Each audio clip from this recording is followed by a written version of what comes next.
This ain't financial advice.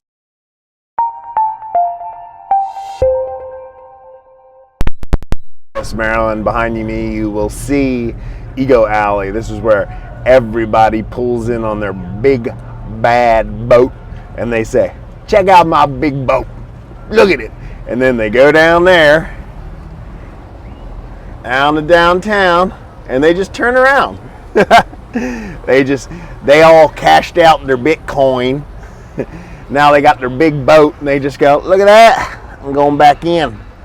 So Elon back up to his old tricks again. So tweeting, oh, Tesla's gonna start accepting Bitcoin payments as soon as they're verified or blah, blah, blah, blah, blah, blah, and the market spikes. It's like, dude, what does this person even have to do with Bitcoin? What does this person even have to do with crypto? Look at the photo bombers in here. What? Tell me what? He makes electric cars, and if you look into the backstory of that, he bought into the company from what I heard on BitBoy's channel. Got to do my own research too, but it's like, just because this guy has all this money, right, and he accepts Bitcoin for Teslas, it somehow affects the market. That's how sick that is. That's how early we really all are. The fact that DOGECOIN is right underneath Cardano, I mean, they're like ridiculously different products. One is a cartoon, one is a well, it's a smart contract platform that's cheaper, faster, more scalable than anything really out there right now. And it has more of a following in the community than anything really out there right now. And I got to give it up to the people in Cardano, because although we've experienced a lot of volatility, you guys saw the greater value of this. And I saw last week the staking was actually, it went over 71%. That means only 29% of it is being staked. I mean, 29% of it is being either traded or just in a wallet that's not being staked, which definitely helps with the volatility to make it more manageable, because there was other coins that I sold out of before that are, they've more than cut in half. And it's pretty amazing to see how Cardano has really weathered the storm. And I think it'll continue to do that in the future, because I think people are just going to stake and bake. Nerd family, I love you to death. Folks, if you're not staked with your crypto, stake with Nerd. If you're looking for a good, amazing community, stake with Nerd. If you love your crypto community, still stake with Nerd. So ADA really has that flak metal jacket coming into any future volatility that we may be facing, any Elon tweets that we may be in for. Come to the Telegram. We are going to cap it at 1,000, as I've said a million times, but it's a good group brain, if you will, where, you know, it's a good place where we're bouncing ideas off of each other, asking questions we don't know, helping other people learn more about crypto, helping educate people who are trying to get into crypto. I mean, there's literally people all the way from developers to people who just got off the boat, no pun intended. So yeah, join that Telegram and come check it out. Cardano has launched its first smart contract.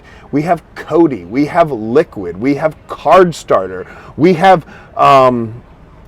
new wallets coming out. I mean, literally the possibilities are endless. And after the K parameter, you know, the total saturation point for a stake pool right now, 64 million, okay?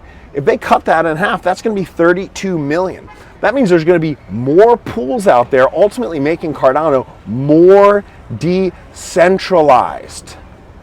Exactly. Already the most decentralized network on planet Earth. This will make it even more decentralized and more attractive to people who like that ethos, so to speak. So Cardano is going to be more decentralized.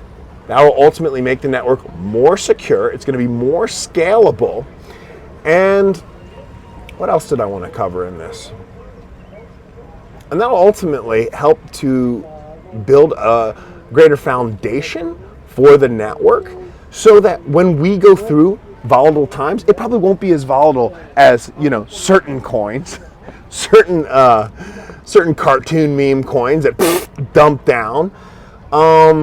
And the day that we flip Bitcoin and we hit our $1 trillion market cap, Elon's tweets won't mean much, I don't think, at that point. I mean, maybe they will. I shouldn't say that. Maybe they will mean something still, because there's always going to be FOMO. It doesn't matter. There's FOMO in the stock market. There's FOMO right now in the housing market. There's FOMO in the used car market, for God's sake. So there's always going to be FOMO. So maybe Elon's tweets will always move the market, provided he maintains the, richest man in the world title, the second or third richest man in the world title.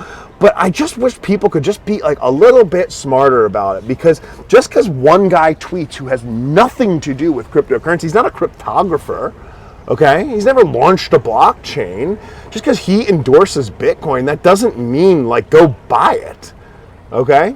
I mean, look what he did in the past year. Do you think it was ethical? If he did that in the stock market, he'd have all sorts of sanctions brought against him. But crypto is unregulated. Crypto is the wild, wild west. And unfortunately, Tweelon as I call him, Tweelon, he tweets. I tweet and the price goes up. I tweet and the price goes down. You don't think he tells his good friends when he's going to launch a tweet? Think about that. Would you tell your best friend if you're about to tweet something positive or negative? Do you think he knows if this is going to negatively or positively impact the crypto market at this point in time? Pretty obvious question. If I go into that building over there and I scream fire, do you think everyone's going to run out? Think about that. If I go into that building and I say, hey, everybody who wants free lobsters, what do you think they're going to do? They're going to come to me, okay? Just like Elon knows that when he tweets, oh, Tesla's going to start accepting, energy efficient Bitcoin. Okay, we'll see that day. Well, I don't even know if I want that guy part of the Cardano project, because he's discrediting it right now. He's discrediting crypto. One person should not, I'll tell you what, when one person has that much power in Bitcoin, it kind of centralizes it in a weird way. It's giving one person too much control over the price. And hopefully our staking efforts will be something to combat the tweets from Elon Musk. We'll see in the future, though. We'll see. And that's another thing, guys. You're going to see a lot of stake pools getting launched in the future. You're probably going to see them from Coinbase. You're probably going to see them from Kraken. You're going to see them from Binance. Folks, why do you think Cardano is more centralized than Bitcoin? Because all of the major Bitcoin farms are in China, they're in Iceland, they're in Greenland, where the energy is cheap, where they don't need air conditioning, it's just cold, so they don't have to pay for air conditioning to cool their Bitcoin miners down, ultimately centralizing those miners and making the network less centralized than it could be. Because think about it, if Bitcoin was proof of stake, just if it was for hypotheses, and everyone could run a miner from their computer like they used to be able to, it would be a lot more decentralized than it is today. Than if you just have a factory controlled by one person or two people running thousands of Bitcoin miners. Do you know how much it costs to start a Bitcoin mining operation now? Do you have any idea? Tens and tens and tens of millions of dollars. And the amount of energy it burns. I mean, like literally, we're cutting off our nose in spite of our face trying to save the Bitcoin thing at this point. At some point, you got to just cut bait. It happens all the time, okay? In all sorts of forms of industries. I mean, I'm not going to list you a million analogies in one because I have a million times before. But there was a time when this place right here had Indians going up and down it in canoes. Okay? Do you see any canoes? No, because somebody came along with a better idea. They Really packed in that thing, aren't they? Well, folks, this is my little nighttime rant. I kind of hurt my neck today working out, and just want to stand up. That's why I'm not sitting at the mic.